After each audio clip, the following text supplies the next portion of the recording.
Screen पर एक map देख रहे हैं आप। ये मैप नहीं है, ये जाल है, जाल। इजराइल को बचाने के लिए और ईरान अगर हमला करता है तो ईरान को तबाह करने के लिए। इस हमले में अगर सऊदी, कतर या फिर कोई और देश एक्शन लेने की कोशिश करता है तो फिर क्या होगा, ये सारा प्लान इस मैप में आपको दिख रहा है। वैसे समझ में नहीं आ रहा होगा, पर आगे देखेंगे कि असल में क्या है यहाँ पर। तो वहीं दूसरी तरफ मलेशिया आ गया है घुटनों पर, भारत से मांग रहा है मदद। वो देश जो भारत से तेजस खरीदना चाहता था, लेकिन तेजस को लेकर पंगे भी हुए और आखिरकार इसने तेजस से किनारा कर लिया है लगभग। पर अब किस चीज को लेकर भारत की शरण में है, जानेंगे जियोपॉलिटिक्स में क्या कुछ चल रहा है। आइए जानते हैं इन खबरों को विस्तार से। इजरायली सेना ने गाजा में घुसने का और घुसकर हमास को जड़ से उखाड़ फेंकने का फैसला कर लिया है, लेकिन ये जितना आसान दिखता है उतना है नहीं।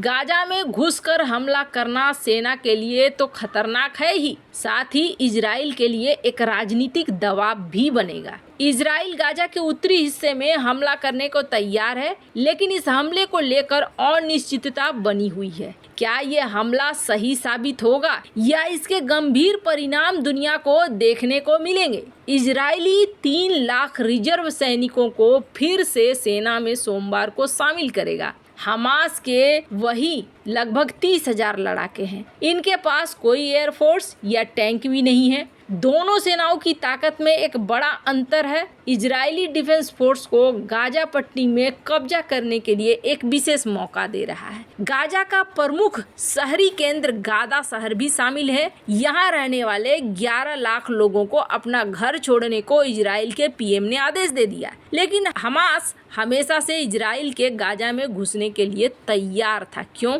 हमास ने गाजा में सुरंगों का पूरा नेटवर्क बनाया हुआ है। इसे इसलिए बनाया गया है ताकि इजराइल की बमबारी से बचा जा सके। इजराइल ने सीमा के करीब कई सुरंगों को खोजा जो 70 मीटर तक गहरा है। गाजा एक घनी आबादी वाला क्षेत्र है। इसके साथ ही इमारतों से भरा इलाका है जो आतंकियों की मदद ही करेगा। इजराइल की भी प्लानिंग क्या है कि अगर सेना को इन सुरंगों में घुसने के रास्ते पर नियंत्रण मिल जाए तो अंदर जाया जाएगा, लेकिन बिना सुरंगों पर कंट्रोल किए गाजा में घुसना खतरे से खाली नहीं है। आपको बता दें, इजराइल क्यों फलस्तीनी नागरिकों को इलाका खाली करवा रहा है। इजराइल चाहता है कि सिर्फ टारगेट हो हमास और बीच में कोई नहीं बचाने के लिए आ पाए या रुकावट के लिए आ पाए। ये तो खैर प्लान है। अब गाजा में घुस भी चुका है। एक्शन कुछ दिनों में एक एक करके खबर भी आनी शुरू हो जाएगी कि एक्शन शुरू हो चुका है। लेकिन क्या ये सब कुछ इतना आसान है?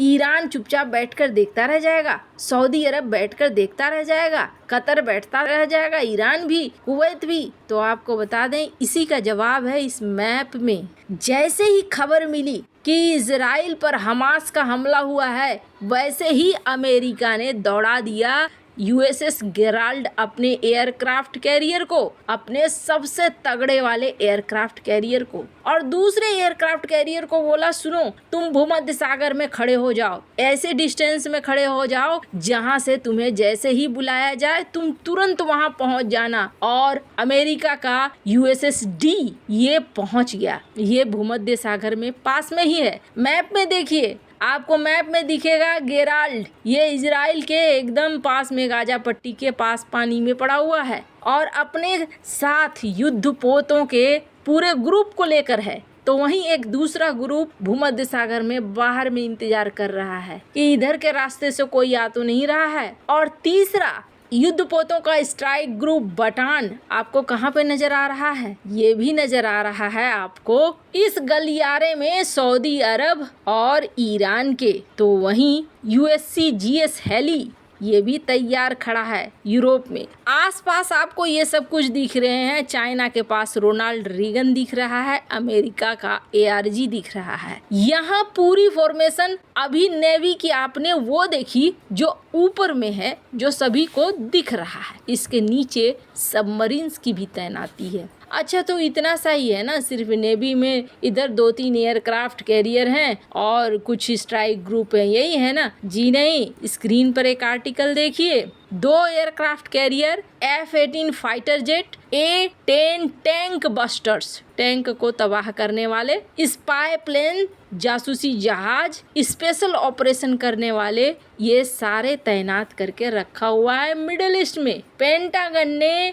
एडिशनल वॉर प्लेन को यहाँ पर मिडिल ईस्ट में तैनात कर दिया है। इसके अलावे अपने कैरियर ग्रुप को वहाँ पर आसपास रहने को कह दिया है। स्क्रीन पर ये कटिंग देखिए, E-2 सर्विलांस प्लेन, ये घूम रहे हैं देखने के लिए कौन क्या कर रहा है और आगे की प्लानिंग क्या है। उसके अलावे स्क्रीन पर एक छोटी सी कटिंग देख रहे हैं, कुवैत में चल रहा था एक एक्सरसाइज जिसमें अमेरिका का 26th मरीन यूनिट शामिल था। ये वो मरीन यूनिट है जो स्पेशल ऑपरेशंस कर सकता है। स्पेशल ऑपरेशंस माने 2000 मरीन सेलर हैं, इसमें 3 एम्फीबियस शिप हैं और इनके पास ये तजुर्बा है, ये एक्सपीरियंस है कि ये रेड डाल सकते हैं, लोगों को बचा सकते हैं, एयरक्राफ्ट को बचा सकते हैं, इसके अलावे पेट्रोलिंग कर सकते हैं। ये बेहद खास यूनिट है।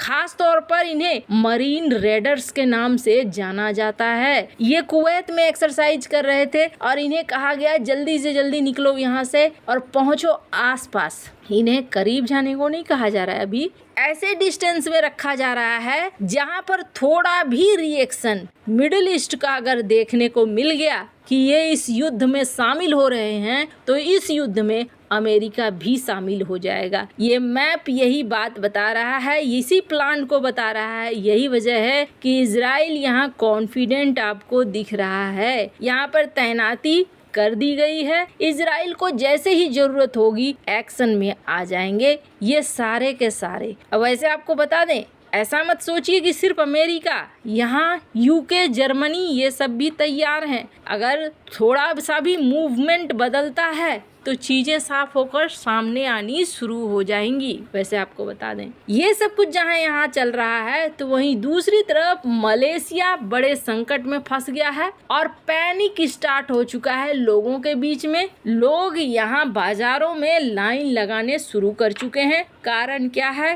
कारण ये है कि मलेशिया का मुख्य भोजन है चावल और चावल की शॉर्टेज हो गई है। मलेशिया भारत से खरीदता था चावल, बड़ी मात्रा में खरीदता था और अभी भारत ने एक्सपोर्ट पे बैन लगा के रखा हुआ है। अब मलेशिया ये कह रहा है कि हमें चावल दो, गवर्नमेंट टू गवर्नमेंट बात हो रही है और मलेशिया इस वक्त पूरा रिक्वेस्ट वाले मोड में है। वैसे आपको बता दें, मलेशिया और भारत की तेजस वाली डील झूल रही है अभी। और जहाँ तक बात है चावल की, तो चावल भारत ने अपनी वजह से बंद किया है कि कहीं हमारे देश में कमी न हो जाए। जिस तरीके से मौसम इस बार खराब रहा है, भारत के लिए समस्या खड़ी न हो जाए। वैसे आपको क्या लगता है इन सब मामले में? आपकी क्या राय है? कमेंट कर जरूर बताएं। जल्द मिलते हैं अगले वीडियो में नई खबर के साथ।